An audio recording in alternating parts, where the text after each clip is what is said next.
After an exhaustive to full days of deliberations, a federal jury reached a pivotal verdict on Wednesday, delivering convictions for 6 reputed gang members involved in the brazen killing of the acclaimed rapper FBG Duck in the opulent Gold Coast.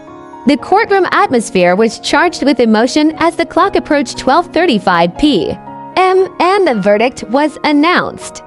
Duck's mother and other family members were visibly moved, shedding tears of relief and sharing heartfelt embraces. This emotional tableau marked the culmination of a protracted trial that spanned over 3 months, marred by delays and intricacies.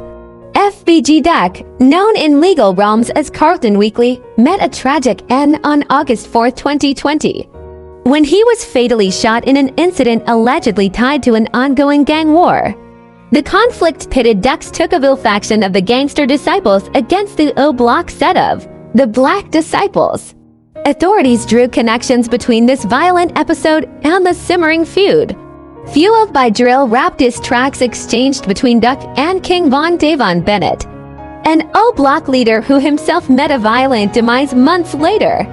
Among the accused, Charles C. Murda Liggins, identified as one of the alleged shooters, faced a complex verdict, being found guilty on 5 of 7 counts. These charges included murder, conspiracy to murder Duck, and the use of a firearm in the shooting that also wounded Duck's girlfriend. However, he was acquitted on charges related to the shooting of another individual on Oak Street and the associated use of a firearm.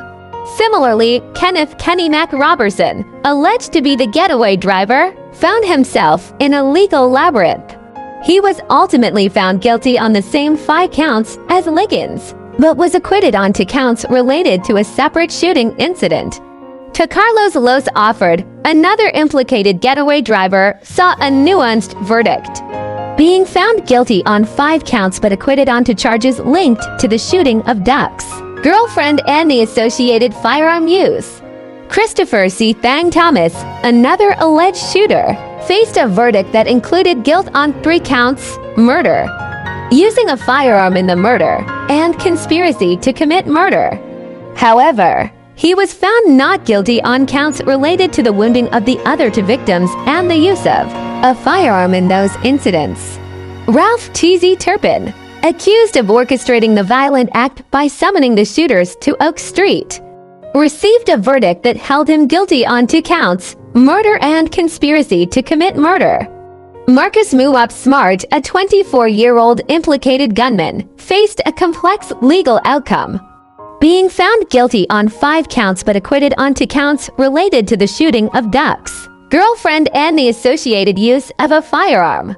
As the legal proceedings draw to a close, the convicted individuals find themselves at the precipice of an uncertain future, awaiting sentencing. This impending phase adds a palpable tension to the aftermath of this high-profile case, leaving the community and the families involved in a state of anticipation and reflection. The impact of this verdict resonates not only in the legal domain, but also in the broader societal context, raising questions about the complex dynamics of gang-related violence and its repercussions.